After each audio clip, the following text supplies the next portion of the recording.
दोस्तों स्वागत है हमारे और आपका YouTube channel Job John Jeetu में। आज की इस बेहद महत्वपूर्ण वीडियो में हम बात करने वाले हैं बिहार के लाखों संविदा कर्मचारी, आउटसोर्स कर्मचारी, data entry operator, IT boy, IT girl, programmer, आशुलिपि और अन्य कर्मचारियों से जुड़ी हर बड़ी खबर। आखिर क्यों बिहार में लगातार संविदा कर्मचारियों के बीच बेचैनी बढ़ती जा रही है? क्यों बार बार संगठन सरकार से मांग कर रहे हैं? क्या सच में मानदेय बढ़ने वाला है? क्या नियमितीकरण की दिशा में कोई बड़ा फैसला आने वाला है?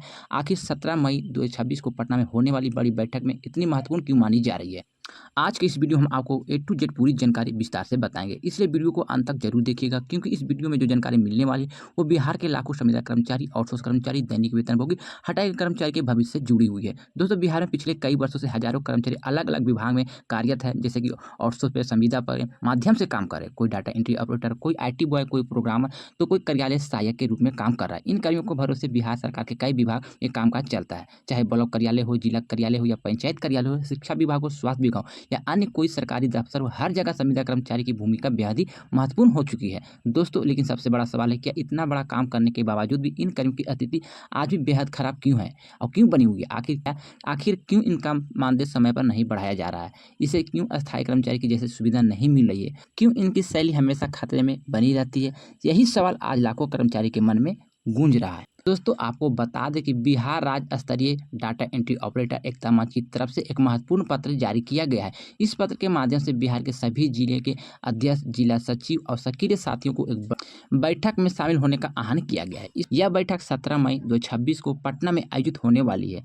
इस बैठक को संगठनात्मक कार्यशाला का नाम दिया गया है। अब सवाल उठता है कि आखिर इस बैठक की जरूरत क्यों पड़ी? तो दोस्तों, पिछले कुछ महीनों से बिहार में संविदा कर्मचारी, आउटसोर्स कर्मचारी, दैनिक वेतनभोगी, हटाए कर्मचारी को लेकर एक तरफ से बहुत बड़ी खबर सामने आ चुकी है और आ भी रही है। आप लोगों को पता भी है, कहीं सेवा समाप्ति की चर्चा हो रही, कहीं एजेंसी बदलने की खबर आ रही है, कहीं मानदेय भुगतान अटका हुआ है, तो कहीं कर्मचारी को हटाने की बातें चल रही है। इन सब खबरों के बीच कर्मियों के अंदर डर सा माहौल बन चुका है। दोस्तों, संगठन ने अपने पत्र में साफ कहा कि बिहार भर के भ्रामक और अपुष्ट सूचनाएं फैल रही है, जिससे कर्मचारी के बीच भ्रम की स्थिति पैदा हो रही। कोई कहता है कि नौकरी खत्म होने वाला है, कोई कहता है कि नई एजेंसी आएगी, कोई कहता है सभी को हटाया जाएगा, तो कोई नियमितीकरण की अफवाह फैला देते हैं। ऐसे माहौल में कर्मचारी के मन में बहुत बड़ा सवाल और बहुत बड़ा कठिनाई उत्पन्न हो चुकी है। दोस्तों, जो संभावना यहाँ पे बढ़ रही है वो मैं भी आपको बताने वाले हैं, वो भी क्लियर आपको करने वाले हैं। यही कारण है कि कई संगठन ने तय किया है कि सभी साथियों को एक मंच पर बुलाकर पूरी सच्चाई बताई जाए। कौन कौन सी प्रशासनिक प्रक्रिया चल रही है, सरकार के स्तर पर क्या प्रयास हो रहा है, संगठन क्या कर रहा है और आगे की रणनीति क्या होगी, इन सभी विषयों पर विस्तार से चर्चा की जाएगी। दोस्तों, अगर देखा जाए तो बिहार में संविदा कर्मचारियों की सबसे बड़ी मांग नियमितीकरण की है। वर्षों से कर्मचारी यह मांग कर रहे हैं उन्हें अस्थायी किया जाए, ताकि हर कर्मचारी खुश रहे। दोस्तों, क्योंकि कई कर्मचारी ऐसे हैं जो 10 साल, 12 साल से अधिक समय से सेवा दे रहे हैं, लेकिन आज भी उनकी नौकरी अस्थायी ही बनी हुई है। कल्पना बड़ा सबसे जो मुद्दा है मानदेय वृद्धि का। कर्मचारी का कहना है कि इन्हें इतना कम वेतन मिलता है कि परिवार चलाना मुश्किल हो गया। महंगाई लगातार बढ़ रही है, लेकिन कर्मचारी का मानदेय वर्षों से नहीं बढ़ा है। कई बार आंदोलन हुआ, ज्ञापन दिए गए, मंत्री और अधिकारियों को पत्र भेजे गए, लेकिन अभी तक कोई भी ठोस निर्णय नहीं आया। दोस्तों, संगठन का कहना है कि संविदा कर्मी की आर्थिक स्थिति लगातार खराब होती जा रही है। कई जगह पर महीनों तक मानदेय नहीं मिलता। ऐसे कर्मचारी को घर चलाने में परेशानी होती है। बच्चों की पढ़ाई, परिवार को खर्च, किराए का इलाज, सब कुछ प्रभावित होने लगता है। अब सोचिए, अगर किसी कर्मचारी को 3 महीने 4 महीने तक वेतन ना मिले तो स्थिति क्या होगी? यही दर्द आज हमारे हजारों कर्मी झेल रहे हैं। संगठन ने अपने पत्र में यह भी कहा कि जो साथी आर्थिक कारणों से पटना नहीं आ सकते उन्हें मजबूर नहीं किया जाएगा। यानी संगठन यह समझता है कि कई कर्मचारी ऐसे हैं जिनके पास यात्रा करने का कोई पैसे नहीं है। यह बात अपने आप में बहुत बड़ी और बहुत या दर्शाती है कि कर्मचारी आर्थिक हालत कितनी खराब हो चुकी है। दोस्तों, 17 मई की बैठक इसलिए भी महत्वपूर्ण मानी जा रही है क्योंकि इसमें भविष्य की रणनीति तय की जाएगी। आखिर आगे क्या होगा, आखिर आगे क्या किया जाएगा, सरकार तक अपनी बात को कैसे पहुंचाई जाएगी, आंदोलन कैसे मजबूत किया जाएगा, संगठन को और मजबूत बनाए कैसे जाएंगे, इन सभी विषयों पर विशेष चर्चा की जाएगी। दोस्तों, कर्मचारियों का मानना है कि कई कर्मी एकजुट हो जाए तो सरकार पर दबाव बनाया जा सकता है, क्योंकि बिहार सरकार के विभिन्न विभागों में संविदा आउटसोर्स कर्मी की संख्या लाखों में है। इतने बड़े स्तर पर कर्मचारी एकजुट होते हैं तो उनकी आवाज़ नज़रअंदाज करना आसान नहीं होगा। दोस्तों, बिहार में पहले भी कई बार कर्मचारियों ने आंदोलन किए, शिक्षा आंदोलन, आंगनबाड़ी आंदोलन, आशा कार्यकर्ता का आंदोलन, सफाई कर्मी का आंदोलन, इन सभी, हालांकि यहाँ तक सबसे बड़ी चुनौती एकता की ही है।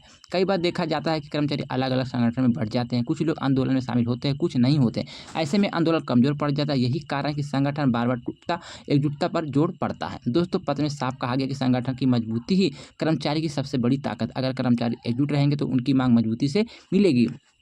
अब बात करते हैं उन मांगों की जो लगातार उठाई जा रही है। दोस्तों, सबसे पहले मांग नियमितीकरण की, दूसरी मांग है मानदेय वृद्धि का, तीसरा मांग है समय पर भुगतान, चौथा है गृह जिला स्थानांतरण, पांचवा मांग है नौकरी की सुरक्षा, छठा मांग है समान कार्य के लिए समान वेतन। दोस्तों, इन मांगों को लेकर कई वर्षों से संघर्ष चला है, लेकिन अभी तक अस्थायी समाधान नहीं मिल पाया है। अब सवाल उठता कि सरकार आखिर फैसला क्यों नहीं ले रहा है। दोस्तों, सरकार तर्क अलग हो सकता है। सरकार बजट, वित्तीय बोझ और प्रशासनिक प्रतिक्रिया की बात करती है, लेकिन दूसरी तरफ कर्मचारी कहते हैं कि जब उसे स्थायी कर्मचारी की तरह काम लिया जाता है तो सुविधा वैसे ही मिलनी चाहिए।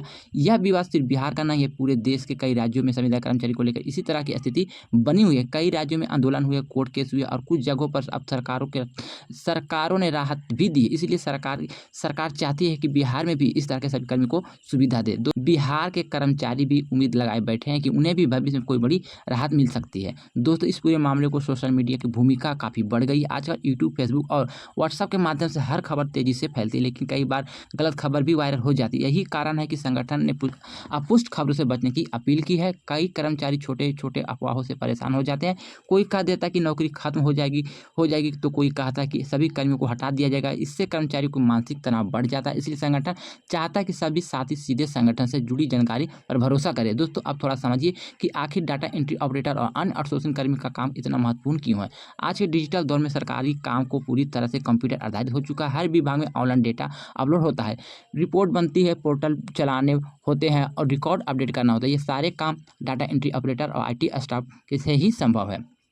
अगर एक दिन के लिए कर्मचारी काम बंद कर दे तो कई विभाग काम प्रभावित हो सकता है। यही कारण कि कर्मचारी खुद को सरकारी व्यवस्था को महत्वपूर्ण हिस्सा मानते हैं, लेकिन दुख की बात यह है कि इतना महत्वपूर्ण कार्य के बावजूद इन्हें सम्मानजनक वेतन और अस्थिर भविष्य क्यों नहीं मिल पा रहा है। दोस्तों, संगठन की इस बैठक में संभव है कि आगे आंदोलन रूपरेखा तैयार की जाएगी। अगर सरकार की तरफ से जल्द कोई सकारात्मक कदम नहीं उठाया गया तो आने वाले दिनों में बड़ा आंदोलन देखने को भी मिल सकता है। यह देखना होगा कि दिलचस्प होगा कि सरकार इस मामले को किस तरह से लेती है। क्या सरकार जो है कर्मचारियों की मांग पर विचार करेगी, क्या मानदेय बढ़ाएंगे, क्या नियमितीकरण को लेकर कोई नीति बनाएंगे, यही आने वाले समय में देखा जाएगा। दोस्तों, एक बात है कि बिहार में संविदा आउटसोर्स कर्मी की बीच एक असंतोष तेजी से बढ़ रहा है और अगर समय रहते समाधान नहीं मिला तो यह मुद्दा और बड़ा हो सकता है।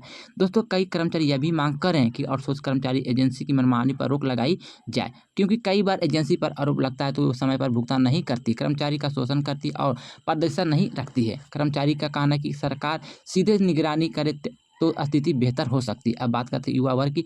जो बिहार के हजारों युवा रोजगार की तलाश में आउटसोर्स और संविदा की नौकरी करते हैं, लेकिन अस्थिरता भविष्य के कारण हमेशा तनाव में रहते हैं। उन्हें डर लगता है कि कहीं नौकरी ना चले जाए। ऐसे में सरकार पर यह जिम्मेदारी बनती है कि वह युवाओं को सुरक्षित और सम्मानजनक रोजगार दे।